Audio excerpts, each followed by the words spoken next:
Here are all the scripts I developed for the game.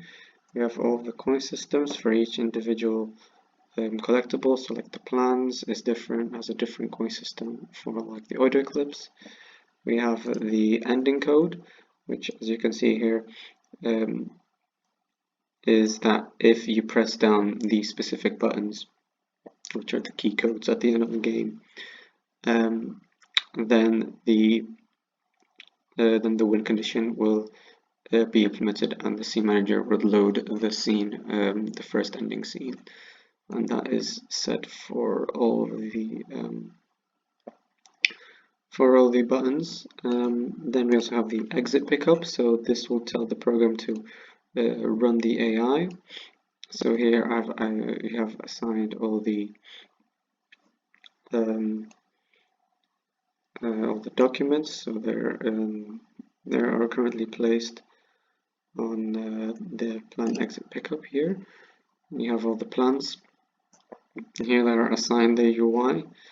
So when you pick them up, then when you enter the collider, you can press E, which is set here that when you open the serialized field, is that if the input get key down exit pickup, and the plan image is enabled false. So when you press E, that plan or that UI will be turned off, so you can see again whatever, and that's set for every collectible item in the game. Then we have the script for the door.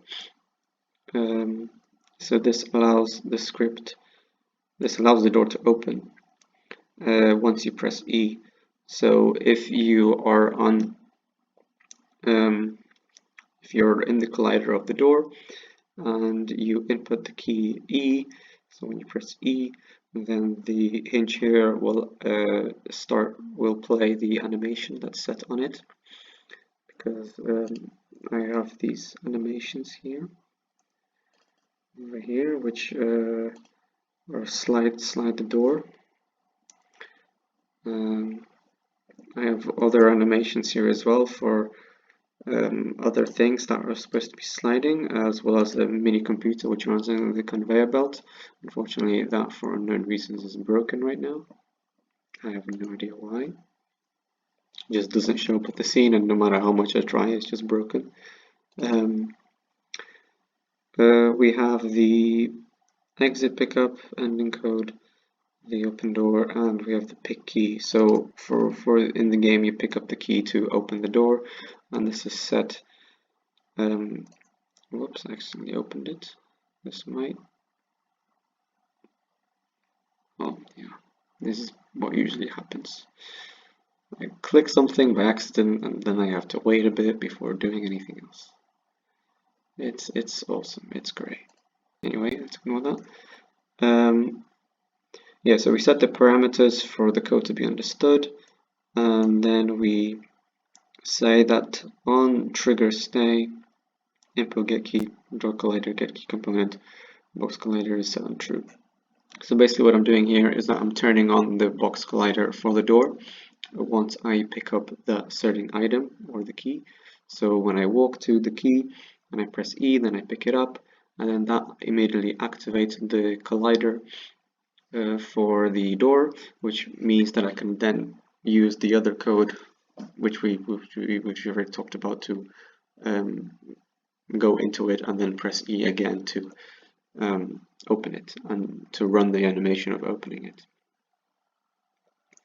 Yes, and this is basically code that says that if the get key code isn't active, then it's overall the collider is turned off. As you can see, it's false.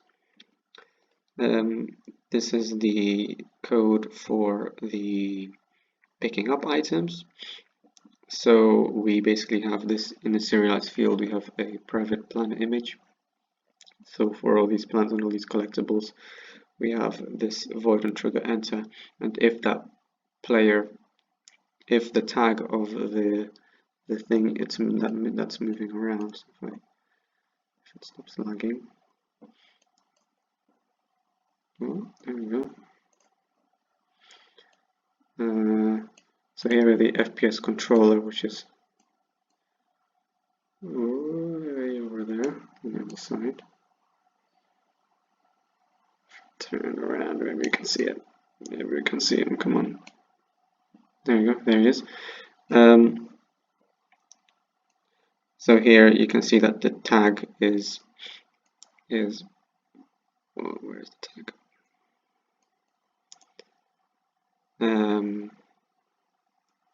Yeah, that is tagged as a player.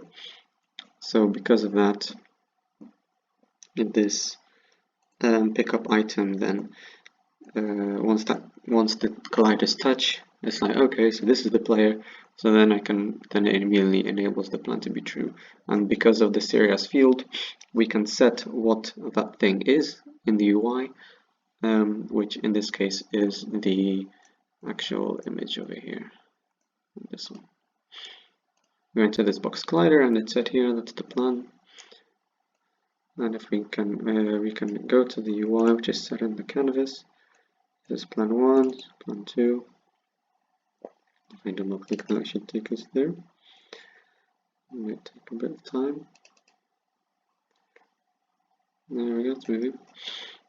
So here right now it's turned off, but then the code allows it to be turned on. Then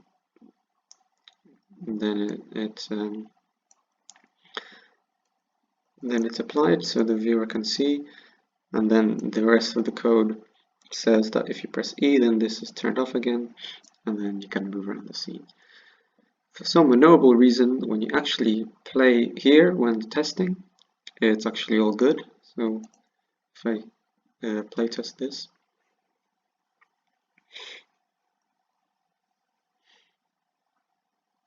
might take some time.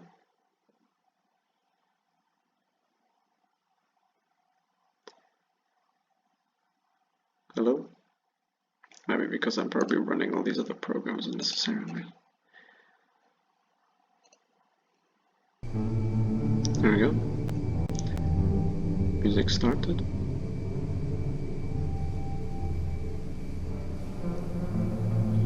Come on. You can do it. There you go. Come on.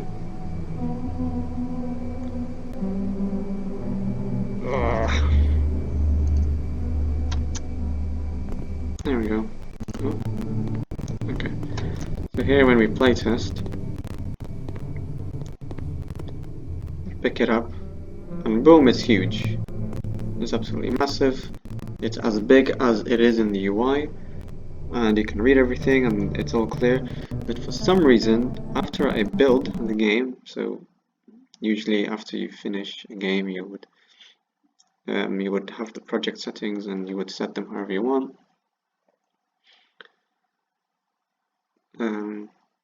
You have these project settings.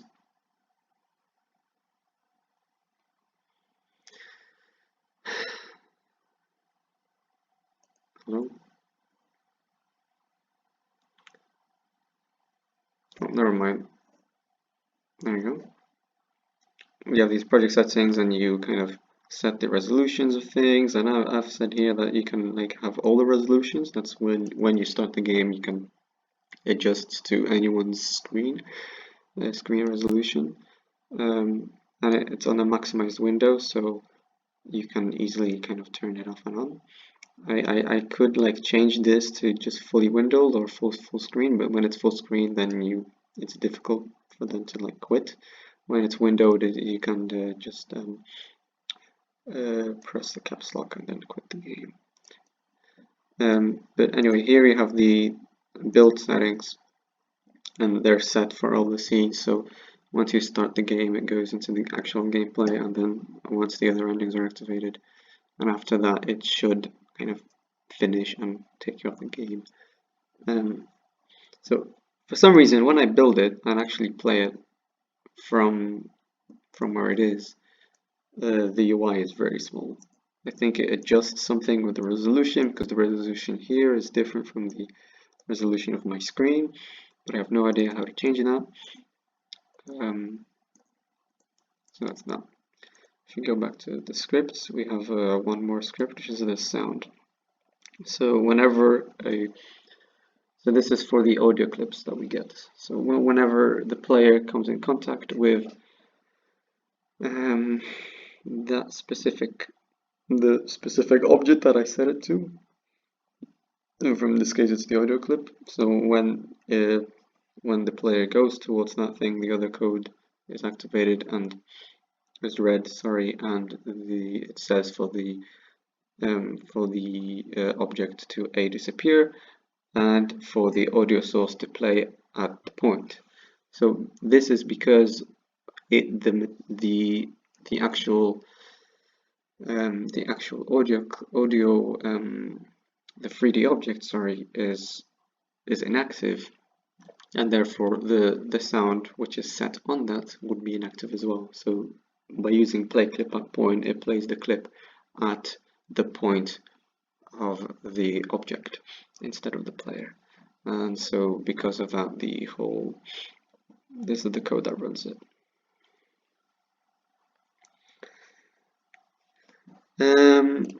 Here we have all the assets. So we have all the 3D images. Most of them developed in Onshape. Only the bed, I believe, is a Blender file. Blender is it's a whole other ball game. So I kind of wanted to not waste time. And we have all the scenes here and all the UI. We have the posters for all of the in-game things that we see, and the materials as well. We have the wood textures, the metal textures. It's all set here for, like, I've spent hours experimenting to see which ones are better, which ones look the best. We go back to the plan. Can easily change, for example, this material to this material, and then see how it looks, and then now go back, thank you, it doesn't look good. And so I've spent hours kind of figuring out, and I think this kind of look with all these metals and the concretes is the best. Kind of has the most inside of a spaceship feeling or vibe going on. We also have these free sky textures from the asset store over here, which are kind of set on all these TVs and screens, which are supposed to be like simulate the fact that you're in a spaceship and you have cameras outside of it. So yeah.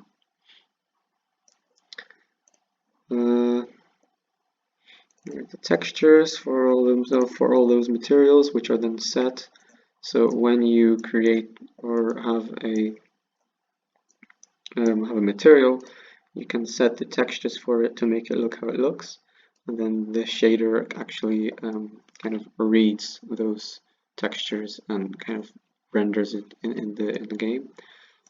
So here we have the albedo, the metallic, and all these other kind of maps that generate the render for the material. Don't really have a lot of effects. We don't have any. Clumping up the scene with effects would just make it a little bit weird, and we already have kind of the sound and all this other stuff. Here we have all the sounds that we used. They're all free from I think one is from the asset store, the others are from a free online thing, free sounds, something like that. And of course we also have the standard assets, which are all the way at the bottom. Just take out all of that. Standard assets. So these are standard assets that you can download or free that you get from the asset store. They include all sorts of effects and things for 2D and 3D, and the one that's most prominently used in this scene is the actual FPS controller, which is the thing that allows you to move and look around and everything. So here we see kind of the player, and it has its own scripts that are freely available, which allows me to go into all of these parameters here and adjust them to my liking so that the game runs how I want to. or the player runs how you want to. Yeah, so that's really all there is to it. The Unity game, Forgotten Mission. Thank you.